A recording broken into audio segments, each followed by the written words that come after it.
What is going on, guys? Welcome to the channel. I'm in the front yard right now, the front garden, and you can see in the background we got some nice cherry blossom blooming right here. So today I'm going to give you guys a quick tour of what is going on in the garden and the plan for this year. So let's go. Alright, so today I'm going to give you guys a quick tour from the street view into the garden in front of the house. Right here we got the citrumelo. I'm trying to save this tree because there's some kind of disease on the trunk last year. So the winter kind of shed all the leaf this year, but it's coming back. It haven't died yet. And we got the grapevine right there that need to be pruned. And some on that section is the what's it called? The kiwi, the cold-berry kiwi over that section. And in the garden right now is a mess. I took down the greenhouse plastic already. So the plan here is that I need to move this 7-year-old pomegranate that is not fruiting for me right now. I need to move it out a little bit more over here, so that way I have room to have some strategic planning this year. Because as you can see, this space right here, it's like 4 or 5 feet right here is waste space. So I want to move this closer to the fence, so that way I can get some real estate on that side to do some planting. All right, as we keep walking, we got the apple tree that's coming out right now and putting out new growth, and it's getting bushy as well, so I need to prune this stuff. And the blackberry bush is going crazy. This needs to be pruned as well.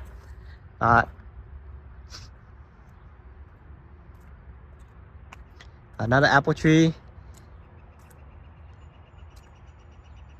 and the nectarine flowers are finished and they start to set some fruit right now.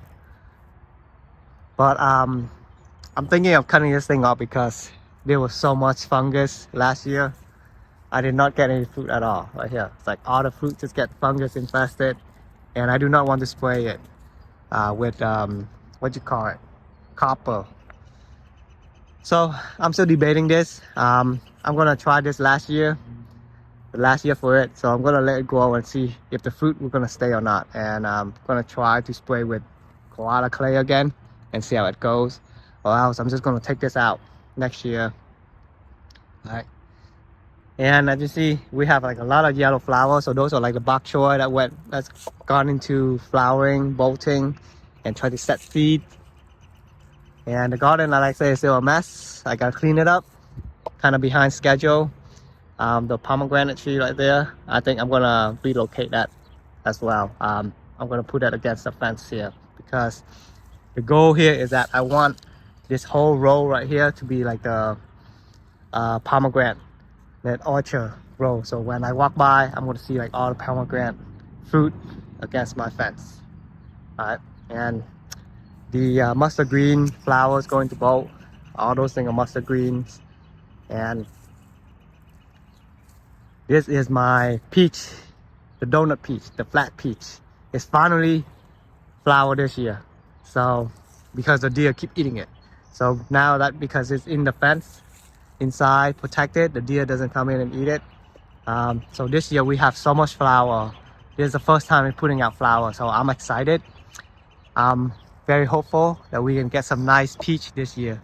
And I know is that for some reason peach does way better here than nectarine in my zone, my area. I guess because of the humidity. So I'm looking forward to get some peach this year. Alright, so the front of the house.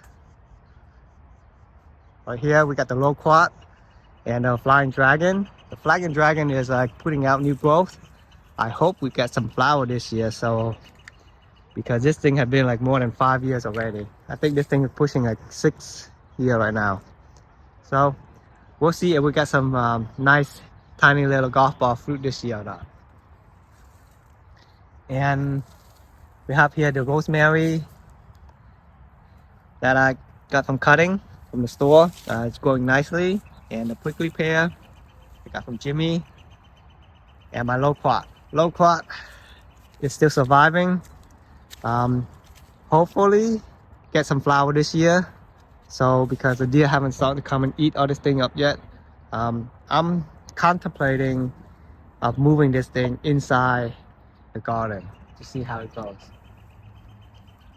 Alright, so the jujube tree, 4 jujube tree, 1, 2, 3, 4 over here. I need to do some pruning as well, but we'll see if I'm gonna get to it. And we got here some artichoke right here. Start to plant some artichoke from seed. It survived, so got 2 artichokes surviving. We'll see if it's gonna come out anything flower this year. And we got some garlic going on this bed. And as you can see over inside the fence, look like somebody tried to get into my fence. This thing look saggy. Alright, I gotta tighten this thing up. See what's going on with this. Okay, but we got some nice kale going on right there. We got some Russian white kale going there, and we got some collard green. So I think I gotta relocate this because the whole plan this year is that I want to flatten this section out and not to grow things on the hills because it's kind of difficult growing things on the hill. So we're gonna see how that gonna goes out. And these are the raised bed I gotta clean up, right? Then the plan here, I think I'm gonna move the raised bed as well and just trying to grow in ground. So that's what I prefer anyway. I like to grow things in ground rather than have raised bed because it dried out really quick and you have to constantly water it. And over here is the huckberry, the honeyberry. This thing, I love this thing because this thing always come out the first thing in the season. It's like start to bloom, start new growth in like the March. And then setting up flowers, and now we've got fruit already. We've got some tiny fruit right here going on. And then this is like the early crops. If you guys are looking for to get like some nice fruit early crops in your garden, check out honeyberry, huckberry. This is the best. It's similar to like blueberry, but depending on what variety you get, some of them is pretty sour, a little bit sour. So, but it's ripe pretty decently and get some nice sugar content in there. All right, so over here as well, we got another huckberry, honeyberry bush, different variety right here. Nice fruit coming in. We still have some flowers. And the bees love this thing, especially bumblebee, wood carpenter bees. There's one right here that pollinating it, get some nectar out of this. Then over here we got this section is the yuzu lemon. Yuzu lemon is doing okay this year. It's still surviving. The new growth haven't died yet, all the way up there. It's about 6 feet right now, and my citrumelo is still going strong in the front. This thing is massive right now. What I want to show you guys here is we got some asparagus. My first asparagus this year. Look at this. And last year I let it went out, keep growing, so to let the root get stronger. So asparagus, if you guys grow this thing take forever to get some sustainable harvest. At least minimum 5 years. So this is like I think my 4th year or 5 year right here. We got some like asparagus push out. Put this thing up nice and crunchy.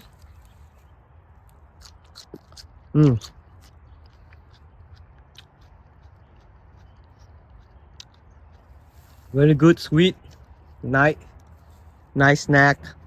It's better than the store asparagus because it's not stingy. I mean stringy. Right, this thing is like really crunchy.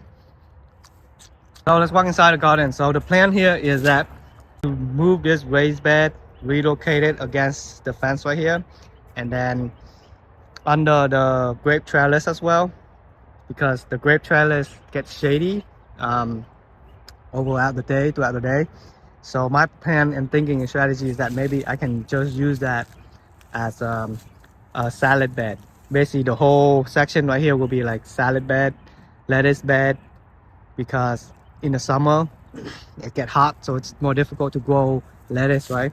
So instead of getting the shade cloth over it, I'm gonna just take advantage and leverage of the shade from the grapevines, and then it will free up this whole section for me to grow more stuff. Because last year I was using this section to grow zucchini, but it's so shaded it wasn't beneficial. We only get like a couple harvests, and because it's like the first year of the front yard garden, you know, and you gotta figure out what works for you, which area. So it's about trial and testing.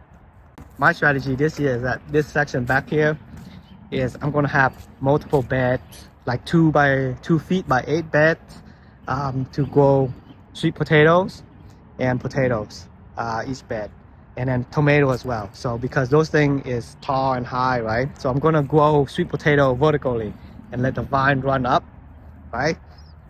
And same thing with tomato. I got a trellis thing that up. So basically this section, this plot right here will probably have 3 or 4 beds in this section, for sweet potatoes,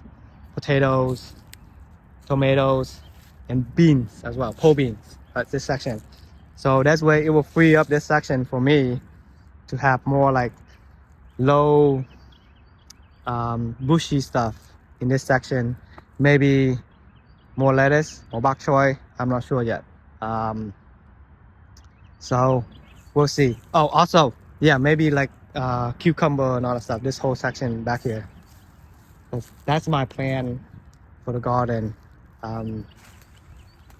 I'm not sure, maybe I put like cucumber this section against the fence. So we'll see. I'll probably leave one bed, raised bed right here for the pennyworth, because it was a pennyworth last year, so they all seem to die back already. I think they self-sow. As you can see, like this seed right here, so they maybe come back because my neighbor, she gave it to me, and every year her pennyworth come back every year, and she grew it in ground and all that stuff. This blackberry is getting out of control right now. I gotta prune this back. All right, so yeah, I'm trying to make this section more efficient. We got the pomegranate tree right here that start to bud right now, coming out from dormant. The weather is whack in my opinion. Usually my pomegranate doesn't come out until like late May, early June, but we're in like the end of March and it started putting out already, new growth. So, and we got some like lettuce beds right here going on. Those are like self-sow seed that's coming back. I love self-sowing seed. Look at this, just check this out. All right here are lettuce. So this year, again, this spring, I don't have to like spend time to start the lettuce seedling, because right now when I'm done with the garden, I just come here and dig all this up and then transplant them to my beds. All right, so there it is, guys. That is what's going on with the garden. We can go over there in section, show you guys what's going on over there, but there's not much going on, to be honest, because it's still a mess. All this nice beautiful yellow flower, you see here, it's going to seed, and I'm not sure if I want to keep it and let it go to seed and pot it. Maybe I'll let it.